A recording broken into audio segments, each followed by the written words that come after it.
Hi అండి, welcome to Missamma చెప్పే కథలు. కథ పేరు స్నేహజీవనం. రచయిత్రి శ్రీపతి లలిత గారు. ఈ కథ ఈనాడు ఆదివారం మ్యాగజైన్లో ఏప్రిల్ నెల 2025లో వచ్చింది. ఇంకా కథలోకి వెళ్ళిపోదాము. మాధవి హడావిడిగా అరిచినట్లే పిలుస్తూ లోపలికి వచ్చాడు శ్రీనాథ్. ఫోన్లో మాట్లాడుతున్న మాధవి ఆగమన్నట్టు చెయ్యి చూపించి, సరే నాన్న రాజా, జాగ్రత్త, ఏ అవసరమున్నా ఫోన్ చేయి, ఏం కావాలన్నా కొరియర్ చేస్తాం, మరీ ఇబ్బందిగా ఉంటే రష్మి దగ్గరికి వెళ్ళండి, రమ్య జాగ్రత్త, సహించకపోయినా ఏదో ఒకటి తింటూ ఉండమను, ఇక్కడ మీ నాన్న కాళ్ళు నేల మీద లేవు, ఒకటే గంతులు, ఓకే బాయ్ అని ఫోన్ పెట్టేసింది. రాజా నాకు ఫోన్ చేశాడు. నువ్వు తాతో కాబోతున్నావు శ్రీను. కంగ్రాట్స్, నా శ్రీ వచ్చేస్తుంది కళ్ళ నిండా నీళ్లతో అంది మాధవి. అవును మధు, శ్రీలత ఉంటేనా ఎంత సంతోషించేదో. ఇప్పటికిప్పుడు అమెరికా వెళ్దామనేది గుక్క తిప్పుకోకుండా చెప్తున్న శ్రీనాథ్ని చూసి, నువ్వు ముందు స్థిమితంగా కూర్చో, కాఫీ ఇస్తా, తాగుతూ కబుర్లు చెప్పు, నేను వంట చేసేస్తా అంటూ వంటింట్లోకి వెళ్ళింది మాధవి. తన వెనకే వెళ్ళి కుర్చీ లాక్కొని కూర్చున్నాడు శ్రీనాథ్. కంట్లోంచి వస్తున్న నీళ్లు కూడా తుడుచుకోకుండా ఉద్వేగంగా కబుర్లు చెప్తున్న శ్రీనాథ్ని చూస్తూ పక్కకి తిరిగి కళ్ళు తుడుచుకుంది మాధవి ఆమె భర్త రాధాకృష్ణ, శ్రీనాథ్ అతని భార్య శ్రీలత అందరూ ఒకే బ్యాంకులో ఉద్యోగులు, అందరూ ఇంచుమించు ఒకేసారి ఉద్యోగాల్లో చేరారేమో. నలుగురికి బాగా స్నేహం ఏర్పడింది. పెళ్ళయ్యాక పక్కపక్కన ఇళ్లే కొనుక్కుని స్నేహం ఇంకా బలపరుచుకున్నారు. పేరుకు రెండిళ్లే అయినా అందరూ ఎప్పుడూ ఒకే ఇంట్లో ఉండేవారు. మాధవి కూతురు రష్మి, శ్రీనాథ్ కొడుకు రాజీవ్ కూడా మంచి ఫ్రెండ్స్. ఇద్దరూ కలిసి పెరిగారు. రాజీవ్ రష్మి స్నేహితురాలు రమ్యను పెళ్లి చేసుకుంటే రష్మికి రాజీవ్ తనతో పనిచేసే విశ్వా గురించి చెప్పి పెళ్లి కుదిర్చాడు. వాళ్ళు నలుగురు కూడా బాగా కలిసిపోయారు. ఉద్యోగరీత్యా అమెరికా వెళ్ళిన పిల్లలు నలుగురు అక్కడే ఉండిపోయారు. అందరూ శాన్ ఫ్రాన్సిస్కోలో ఉండటం, నెలకి 2 సార్లు కలుస్తూనే ఉంటారు. పిల్లలు అమెరికా రమ్మని గొడవ చేస్తే పెద్దవాళ్ళు నలుగురు కలిసి అమెరికా వెళ్ళి అక్కడ పిల్లలతో అన్నీ చూసి సరదాగా 4 నెలలు ఉండొచ్చారు. పిల్లల సంసారాలు చూసి సంతోషంగా వెనక్కి వచ్చిన వీళ్ళకి కరోనా స్వాగతం పలికింది. వీళ్ళ ఫ్లాట్స్లో చాలా మటుకు కరోనా బారిన పడ్డారు. ఇంట్లోనే ఉంటూ ఎంతో జాగ్రత్తలుగా ఉన్న ఆ నలుగురిలో కరోనాకు వచ్చింది. పిల్లలకి అమెరికా నుంచి రోజు ఫోన్లు చేసి ఆన్లైన్లో డాక్టర్లతో మాట్లాడి మందులు పంపినా అందరూ ఆసుపత్రులు పాలు కాక తప్పలేదు. కలిసి వెళ్ళిన నలుగురిలో 2 మాత్రమే తిరిగి వచ్చారు. ఇంటికి ఒకళ్ళన్నట్టు శ్రీలత, రాధాకృష్ణ దక్కకుండా పోయారు. కరోనాతో జీవిత భాగస్వాముల్ని పోగొట్టుకోవడం ఒక ఎత్తైతే వాళ్లకు అంతిమ సంస్కారాలు జరపడం ఇంకొక ఎత్తైంది. దిక్కులేని వాళ్ళలా మున్సిపల్ వాళ్లతో జరిపించటం, శ్మశానం వరకు కూడా వెళ్ళలేకపోవటం, అటువంటి సమయంలో కనీసం పిల్లలు దగ్గర లేకపోవటం పెద్ద శాపాలుగా తోచాయి మాధవి శ్రీనాథులకు. ఆ సమయంలో వాళ్ళిద్దరూ ఒకరికొకరు అన్ని విధాలుగా తోడయ్యారు.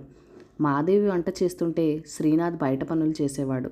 పగలంతా ఇద్దరూ ఒకే చోట గడిపినా రాత్రికి ఎవరి ఇంట్లో వాళ్ళు పడుకునేవారు. ఫ్లాట్స్లో అందరికీ ఈ 2 కుటుంబాల స్నేహం గురించి తెలుసు కనుక ఎవరూ ఏమీ మాట్లాడేవాళ్ళు కాదు. ఒకవేళ ఎవరన్నా ఏమన్నా అన్నా పట్టించుకునే స్థితిలో మాధవి కానీ శ్రీనాథ్ కానీ లేరు. ఇప్పుడు కోడలు రమ్య తల్లి కాబోతుందని తెలిసి శ్రీనాథ్ ఆనందానికి హద్దులు లేవు. పుట్టబోయే పాప అని తెలియడంతో అందరూ శ్రీలతే మళ్ళీ వస్తుందని సంతోషపడ్డారు.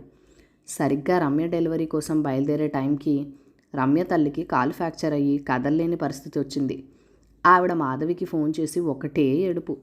అది భరించలేని మాధవి, మీరు కంగారు పడొద్దు, నేను వెళ్తాను, రమ్య నాకు కొత్త కాదు, రష్మి ఎంతో రమ్య అంతే, కాన్పయ్యాక మీరు వచ్చే వరకు నేనుంటాను, సరేనా అని ఓదార్చింది. అనుకోని ప్రయాణం, అందులో ఎక్కువ టైం కూడా లేకపోవడంతో శ్రీనాథ్ వెంటనే 2 టికెట్లు బుక్ చేసేశాడు. రమ్య వాళ్ళ అమ్మాయి ఇచ్చిన చీరలు స్వీట్సే కాక మాధవి తన వైపు నుంచి శ్రీనాథ్ తరపు నుంచి రమ్యకి రాజీవ్కి మాత్రమే కాక రష్మికి విశ్వాకి కూడా మంచి డ్రెస్సులు తీసుకుంది. అమెరికాలో అంత సవ్యంగా అయ్యి పండంటి పాపాయిని చూసిన అందరికీ శ్రీలతే గుర్తొచ్చింది. ఆ రోజంతా శ్రీనాథ్ అన్యమనస్కంగానే ఉన్నాడు.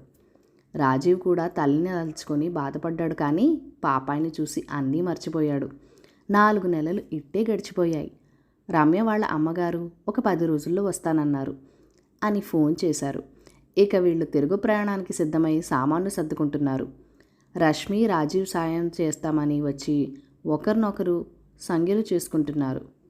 అది చూసిన మాధవి, ఏమిట్రా ఆ మూకసైగలు, ఏం చెప్పాలనుకుంటున్నారో చెప్పండి అంది.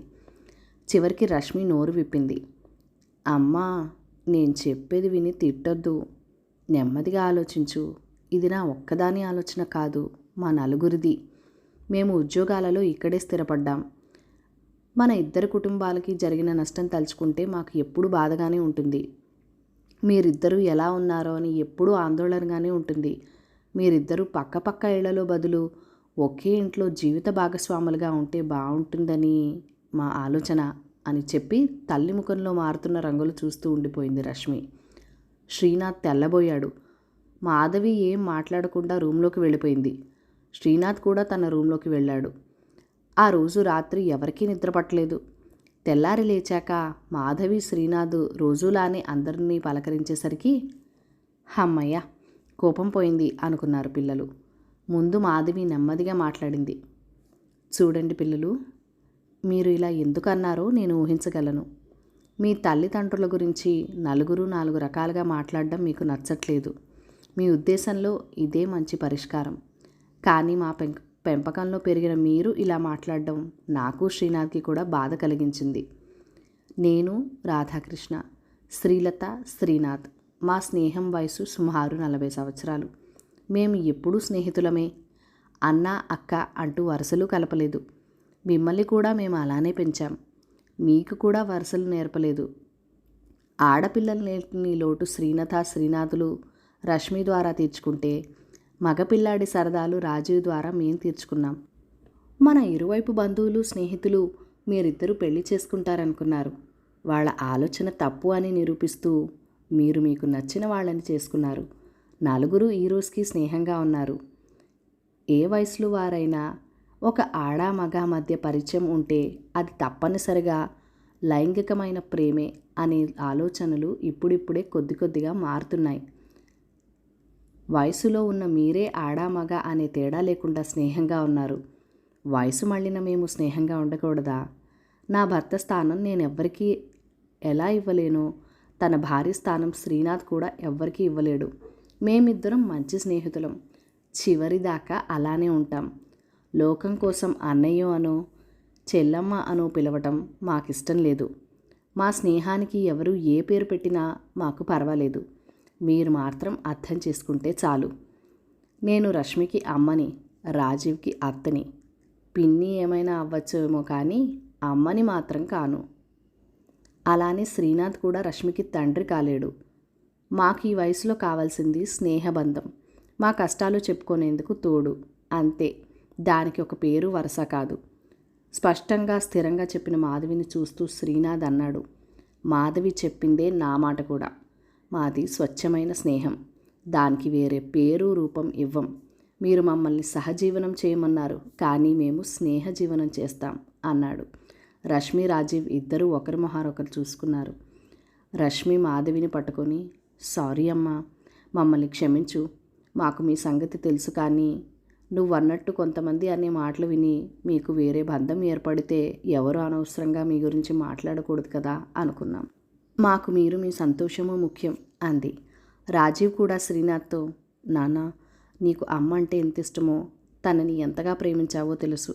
ఒకవేళ మీ మనసులో ఈ అభిప్రాయం ఉన్నా మా కోసం మీరు వెనక్కి తగ్గుతున్నారా అనిపించింది. నన్ను క్షమించు. మీరు సహజీవనం చేస్తారా, స్నేహ జీవితం చేస్తారా అన్నది మాకు అనవసరం. మీ ఇద్దరి అభిమానము, ఆప్యాయత మా నలుగురికి ఎప్పటికీ కావాలి అన్నాడు కళ్ళు చెమరుస్తుండగా. ఇదిగో బంగారాలు, మేము ఉండేది ఇంకా కొద్ది రోజులే. మా జీవనాలు మేము జీవిస్తాం, కానీ ఉన్న ఈ 4 రోజులు మమ్మల్ని మా శ్రీతో ఆడుకొనివ్వండి అంటూ మాధవి పాపాయిని ఎత్తుకుని, రాజా, నువ్వు ఏ పేరు పెట్టినా సరే, నాకు మాత్రం ఇది నా శ్రీనే అంటుంటే పాపాయి మాధవిని చూసి అవును అన్నట్టు గలగలా నవ్వింది. కథ సమాప్తం. ఈ కథ మీకు నచ్చినట్లయితే కనుక లైక్ చేయండి, షేర్ చేయండి. మన ఛానల్ని ఫస్ట్ టైం చూస్తున్నట్లయితే కనుక సబ్స్క్రైబ్ చేసుకొని మీ సపోర్ట్ ఇవ్వండి.